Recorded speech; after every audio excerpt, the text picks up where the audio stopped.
and there will be movement of water, and this entire thing is called as the near shore circulation system. So wave and wave induced longshore currents flow parallel to the shoreline and are strongest in surf zone, decaying rapidly seaward of the breakers. So when you go seaward of the breaker, see, this is the breaker zone and this is seaward of breaker.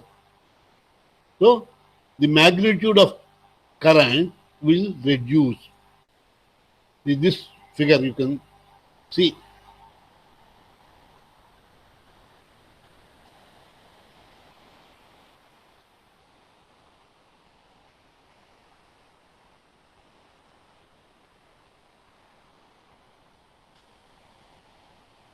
So these currents are generated by gradients in momentum flux. Now this momentum flux is designated as radiation stress. Okay, I will tell that radiation stress part later. But it is basically the flux of the momentum. That is the momentum per unit length of your coastline, right? And unit depth. So these currents are generated by gradients in momentum flux due to the decay of obliquely incident waves and the longshore component of the wind. So the current is generated due to these two. Earlier I gave only the agencies that cause the current as wave and wind. But actually it is the change or variation of the momentum flux. Now, how this variation of momentum flux occurs? Because the waves are incident obliquely. So therefore there is a decay. Gradually there is a decay. Now, typically longshore currents have mean values of 0.3 meters per second or less. But values exceeding 1 meter per second can also occur. But these things will occur during storms. When there is a cyclonic storm, then there will be large currents traveling. That means they are due to the tidal currents. So, but basically, the typical value of longshore current will be in and around 0.3 meters per second. That is approximately 1 foot per second. The velocities are relatively constant over depth. Now, this velocity distribution which I have shown here,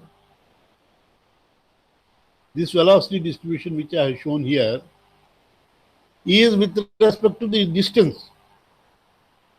This is your shoreline. This is your shore.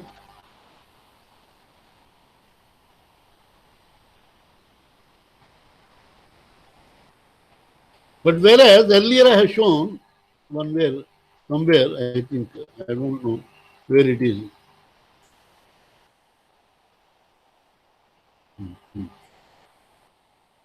Yeah, this is with respect to the depth. This is with respect to depth, this current distribution. So the maximum value which we are referring is this value.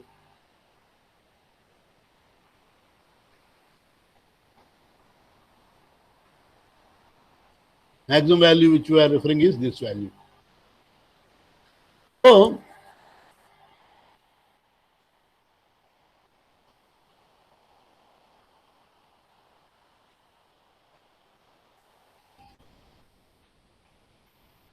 the velocities are relatively constant over the depth.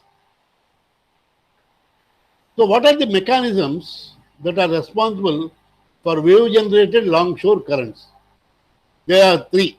The mechanisms responsible for wave generation of longshore currents are alongshore component of radiation stress in oblique breaking waves. What is radiation stress? Radiation stress is nothing but excess flux of momentum due to the presence of waves. Now, I'll explain this radiation stress concept. Now, all of you know about the movement of water and the momentum flux, that is change of momentum. What is momentum flux? Change of momentum. It is the initial momentum minus final momentum. So there will be a variation in the momentum. So the momentum will either increase or decrease. There will be decrease only. Now this is when a pure water movement is taking place. When the fluid is moving, then there will be a change in the momentum. That we can expect. Now, what is happening in the case of waves, ocean dynamics? In the case of ocean dynamics, along with the movement of fluid velocity, fluid movement, there are waves that are also traveling. So, these waves will generate or will impinge or will give rise to an additional momentum change because additional stresses are developed, wave-induced stresses, and there is change of force due to these stresses, and this change of force will now give you momentum change. So therefore, the radiation stress is nothing but it is the excess flux of momentum due to the presence of the waves. If the waves are absent, there is no radiation stress. It is open.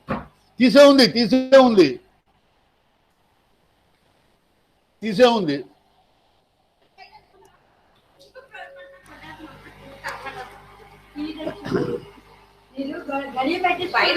లేదు ఇది ఎక్కడ ఈ బాగు చేశారు కదా okay so one mechanism is one agency is due to radiation stress. Then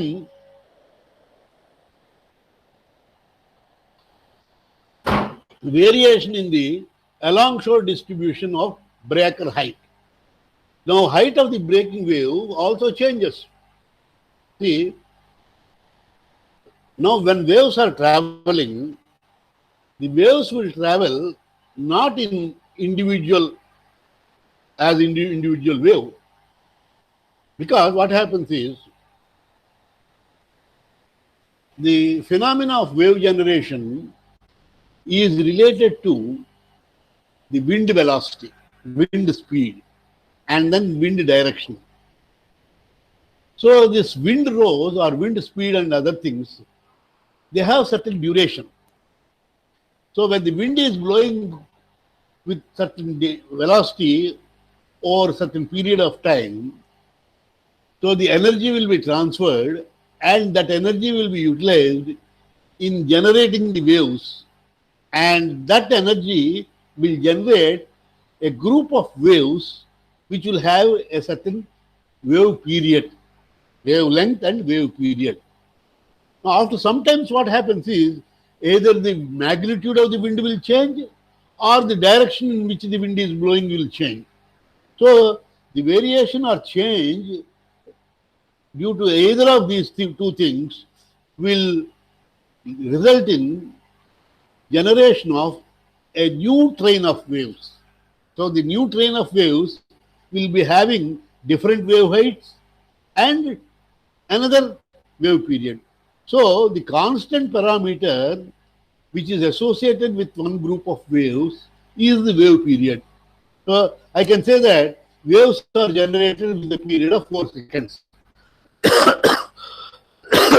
That means for a certain duration of time, say for 1 hour or 5 hours or 10 hours, as long as that wind of constant velocity is blowing, so for that 5 hours or 10 hours, waves will be generating with a period of 4 seconds or 5 seconds. And they will have wave heights. So at the point of generation, they will have certain wave height, that is in the deep water. And as the waves travel towards the shore, and as the waves start feeling the bottom of the ocean, then the height of the wave will increase. And it will break at some point. Now, this breaking will occur not with a particular height of breaking wave, because of so many complicated features. Now the wave may break when the height is, say, for example, 1.5 meters. But after some other time, the waves may break even at 1 meter height also. Or they may continue and still waves need not break even the wave height is 2 meters. So therefore, there is a variation along the shore in the distribution of wave height, because the shore is of a considerable length of time, distance. So in one stretch, the waves may break when they attain a height of 1 meter. In another stretch, which is in continuation of the previous stretch of the shoreline, the waves may break at 2 meters. And in another stretch, they may break at 80 centimeters. So like that, if we consider the total length of the stretch of the shore in different reaches, the height at which the waves will break will be varying. So there is a distribution of breaker heights. So this variation in the along shore distribution of breaker height is another reason for generation of the longshore currents. So therefore, the second one is due to the breaker height variation distribution. Then, so they may support or oppose each other. These two factors, they may either support each other so that higher, larger magnitudes of current are generated, or they may oppose each other, reducing the possible velocity of the longshore current. Now, I already told that we have three types: wind, tide, and Coriolis, and wave. These are the three environmental factors that cause the current generation. Wind is sustained winds blowing around the coast. So along shore, it is called as the coastal current. Then tides and Coriolis. Tides that propagate coupled with Coriolis action. What is Coriolis? It is the effect of planetary bodies on Earth's water surface. So they are also responsible. Then also generate strong reversing currents at inlets, harbor and estuary entrances. Ebb flow of these currents supplemented by river and surface runoff. Ebb flow means high moving water from river to the ocean inlets. Then waves. Now waves are different from wind and tide. So waves, these are the three parameters. Now, actually this figure, I should have continued from this point. Okay. Now this is the plan view of a portion of the foreshore, nearshore zone. Already we have seen what is foreshore, nearshore zone, with the waves approaching at an angle. You see, this is your shoreline, and these are the waves that are approaching. So this is the wave crest. This is another wave crest. So now these waves start breaking at this point, starting from this to this distance. Anywhere in between, the waves will break. So this entire region is called as the breaker zone or the surf zone, which already I have introduced to you. Resulting longshore current velocity distribution, which extends from a point just seaward of the wave breaking. Now again we will go to this point. See, this figure I am referring, or I think I have got that figure. No, this is seaward of the bridge, this is braking zone. This is the shore. So this is land side, landward, and this is seaward.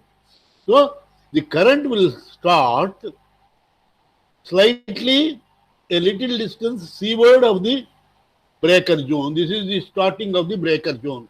So the current will start, initiate slightly at a distance, small distance from the breaker zone in the seaward side. And they will continue and attain a maximum value somewhere within the breaker zone and again reduce, retard, and will be zero near the shore. So these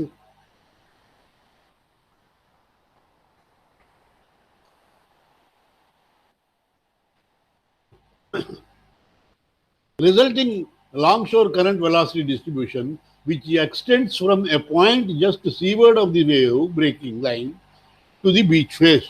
So this is the beach face. This is the beach face. So this is seaward point of the breaking. Maximum current velocity in the surf zone just inside of the breaker line. So the maximum current velocity where it is, this is the maximum current velocity. It will be just inside the breaking zone. So these are the types of breakers. Pulling breaker, plunging breaker, surging breaker, collapsing breaker. See, this is a flat slope, flat bed. This is medium slope. And this is steeper than this. And this is very steep. Sorry, the other way. This is, of course, flat. This is compared to this steep. And this is next one. And this is very steep. So in case of very steep, the waves will not travel, but the waves will not break, but they will travel along the steep beach. So that is called as a surging breaker. Plunging breakers are the waves breakers which induce a lot of turbulence, and most of the sediment distribution or sediment transport is caused where the waves break in the plunging waves type. Now we said we have identified here the three parameters: wind, tide, tide and Coriolis wave. So these three features are responsible for the current. So the current magnitude, the current in the surf zone is composed of motions at many scales forced by several processes. The agencies are only three: tides, wind, and wave. But schematically, the total current U can be expressed as a superposition of these interrelated components. U is equal to UW, UT, UA, UO, UI. What are they? UW is the steady current driven by breaking waves. So breaking waves will induce certain movement. So the velocity associated with that is UW. Then UT is the tidal current. Then UA is the wind driven current. And UO and UI are the oscillatory flows due to wind waves and infragravity waves. Right? Now, the reason why I'm facing a little problem is that your syllabus is not drafted in a proper way. Actually, you should know what is the difference between an oscillatory wave, a wind generated wave, and infragravity wave. So I think I have to explain that. Unless otherwise I explain that wind generated waves and infragravity waves, you cannot understand this. So I will postpone it for the time being. So you take it for granted that there are different types of waves that are generated, and they are called as the infragravity waves and wind generated waves. I will explain this at the end of this slide. I will explain that. Okay. So now there are one, two, three, four components. One is wave, breaking wave. The other is tide. The other is wind, and the fourth one is the oscillatory flows due to wind waves and oscillatory flows due to infragravity waves. Now here, waves are responsible for three components. One is UW, the other is UO, and the other is UI. While UO and UI are the components due to non-breaking waves, UW is the component due to breaking waves. If you consider a stretch, that stretch will contain some breaking waves and some non-breaking waves also. So therefore, the total velocity, current velocity along that stretch may be due to the breaking waves or may be due to non-breaking waves. So if it is a non-breaking wave, it is a wind-generated wave, oscillatory flow due to wind wave, or it is a wave, infragravity wave. So therefore, three types of wave motions, current due to wave motion. One is due to breaking waves, the other two are due to wind waves, wind-generated waves, wind waves, or infragravity waves. And the next one is tides, and then wind also directly. Currents generated by breaking of obliquely incident wind waves generally dominate in and near the surf zone on open coast. So although we have these five components which are identified, but it is UW that dominates all the entire thing. The magnitudes of UT, UA, UO, UI will be negligible when compared to UW. Strong local winds can also drive significantly near shore currents, but it is very rare. rare. Similarly, UT will be maximum during the cyclone period, storms. So wave and wind-driven currents are important in the transport and dispersal of sediment as well as pollutants in the near shore. These currents also transport sediments mobilized by waves. So waves will um, mobilize, initiate sediment movement, but these wave and wind-driven currents will be taking this uh, sediment as a transport. So this is along the shore. Now cross shore. Cross shore is perpendicular to the direction, perpendicular to the shore line. Now before I proceed to this, okay, I'll stop here and then I will tell you what is the difference between a wind generated wave and infragravity wave.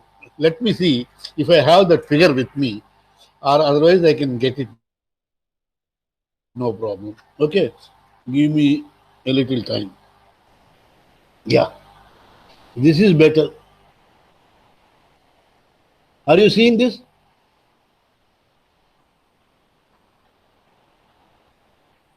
Yes, sir. Yes, sir, it is clear. It is clear. You see, that's why.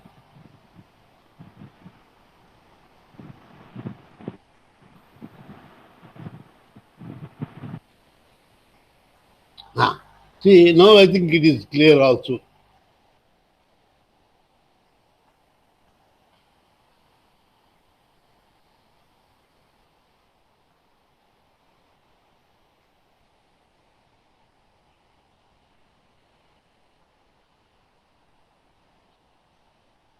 Right. See, the waves will be generated uh, which contain varying frequency or period.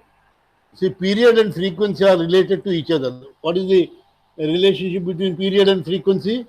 Frequency is 1 by period. So, if this is 5 minutes means it is 10 to the power of minus 3, this is 10 to the power of minus 2. So, this is 10 to the power of 1. Maybe this is 0.5 into 10 to the power of minus 3. Okay. So, that when you convert it to minutes, it will be 5 minutes period. Okay. This is cycles per second. So, waves are generated which have varying wave period 0.1 second to as large period as 24 hours. That means once in 24 hours you will have a wave. Once in 12 hours you will have another wave. So like that you have waves, possibility of waves generated are starting from as low as 0.1 seconds to as large as 24 hours. Right?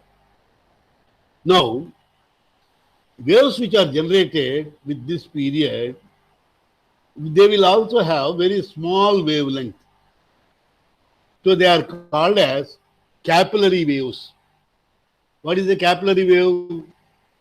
You stand near a lake or a river and throw some stone parallel to it. What you will see? You will see ripples, circular waves formed. They are called as ripples.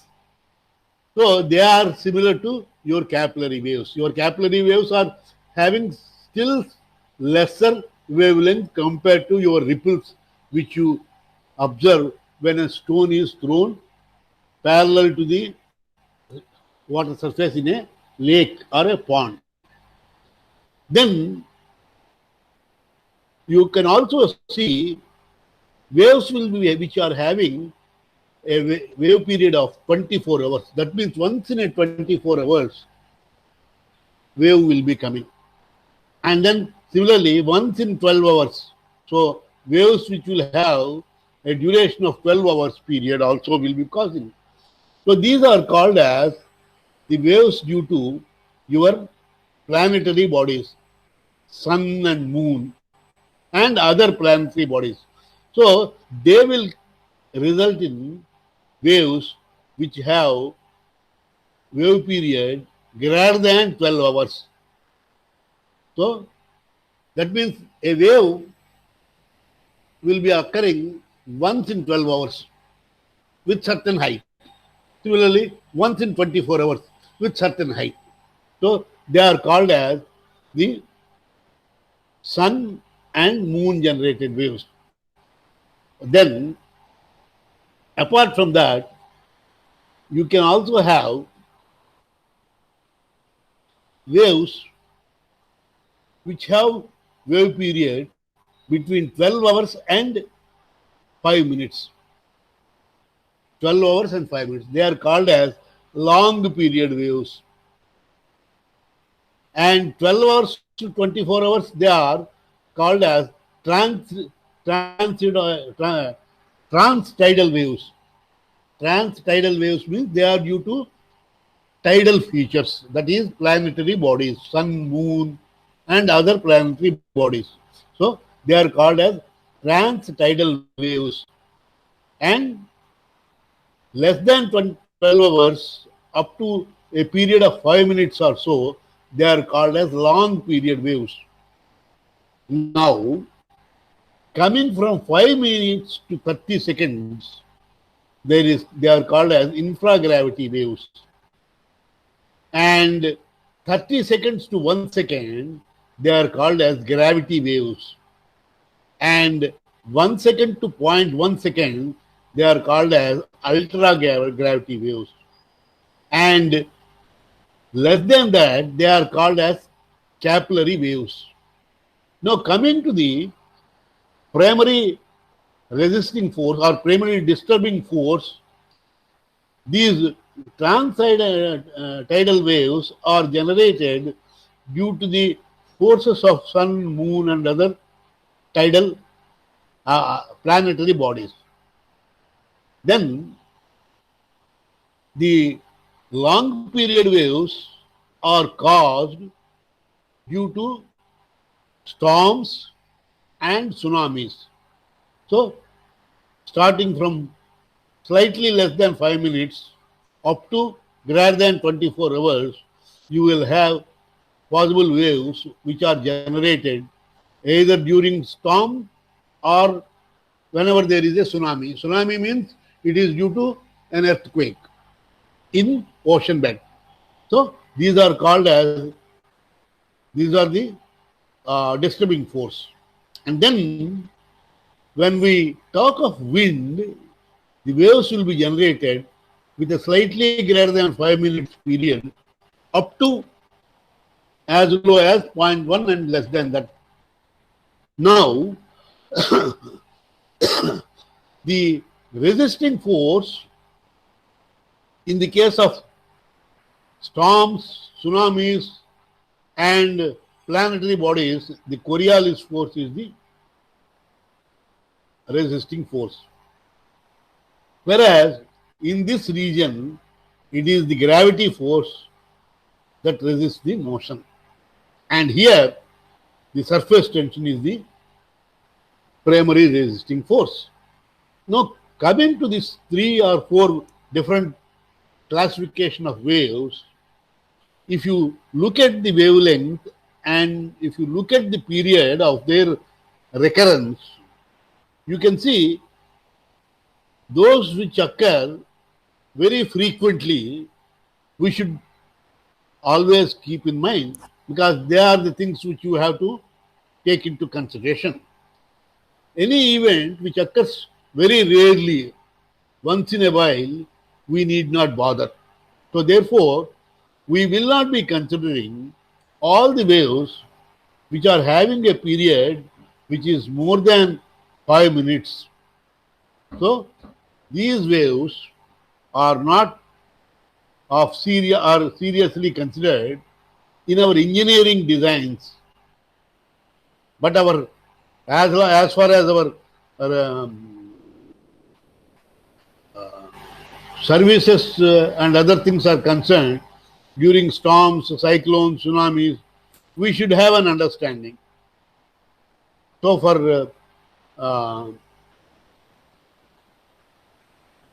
what is the I will tell you. For disaster mitigation works, during disaster mitigation works, even these waves are also very important. But for design purpose, it is due to these wind waves which are called, they are considered. Now, in the wind waves also, when we consider this region of 1 second to 0.1 second and less than 0.1 second, because they have very small wavelength, their impact will be negligible on the structure. So therefore, we need not consider these capillary waves and ultragravity waves. Similarly, 30 seconds to 5 minutes are also, which are categorized as infragravity waves. For our engineering structural designs, we need not consider. But for sediment transport, etc., we have taken this into consideration. So infragravity wave. So when I said that the current is generated or is having components, it is due to wind waves, that means the center region, and infragravity and tidal. So all these things are included in our definition of longshore current. These are transtidal waves, and these are infragravity waves, and these are gravity waves, and of course the capillary waves are not much important. So this is the difference between the infragravity waves, gravity waves, and others. So we will mainly are interested in this region. As you see here, this is the range where the maximum energy is associated. See, in this part,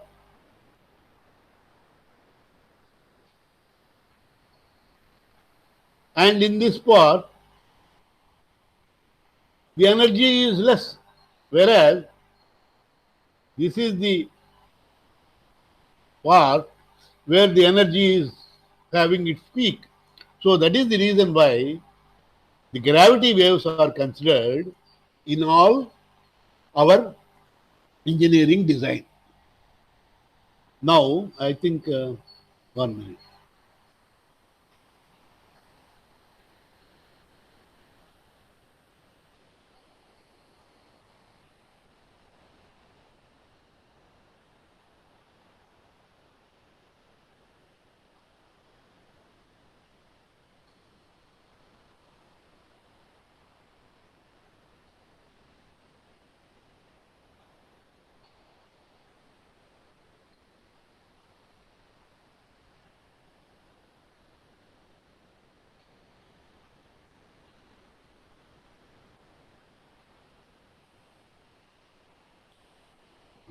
How to go back?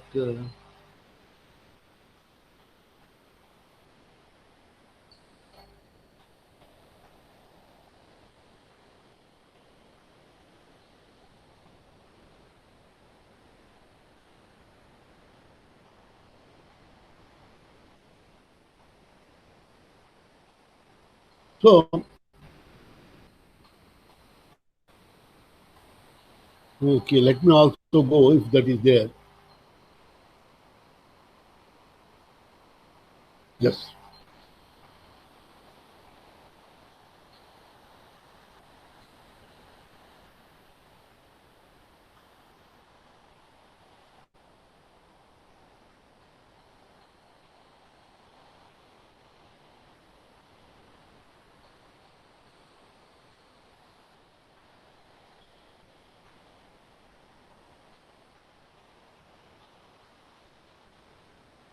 Okay.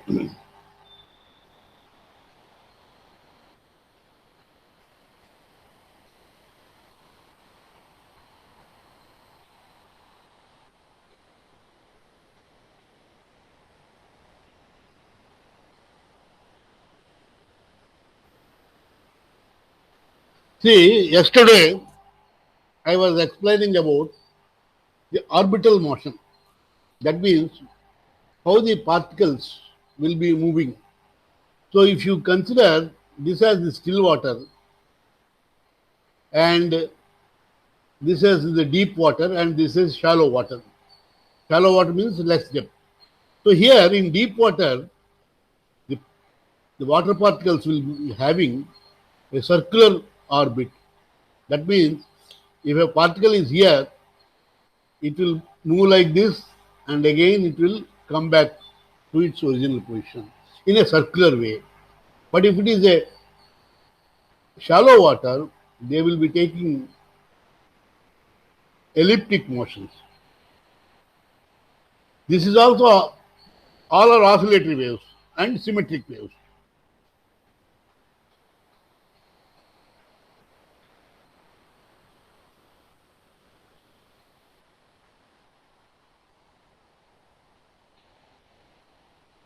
Okay. So this is what I wanted to handle today. Already it is 5, so let us stop here. So tomorrow we'll meet the thing. So I will assign topics to individuals, and you can, each one of you can take just 5 minutes for explaining what it is. Okay, so that we'll have it in the next week.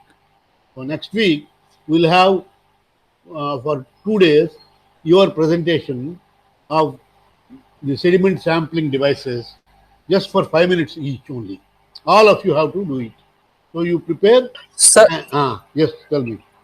Sir presentations అంటే మనకి late అవుతుంది కదా sir, అంటే actual గా No. మాకు వచ్చిన information బట్టి చెప్పు.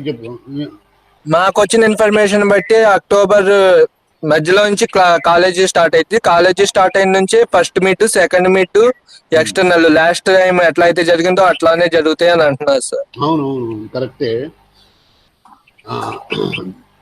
బట్ ఫస్ట్ మీట్ అవుతుంది, సెకండ్ మీట్ అప్పుడే ఎలా అయిపోతుంది? ఎలా వచ్చే?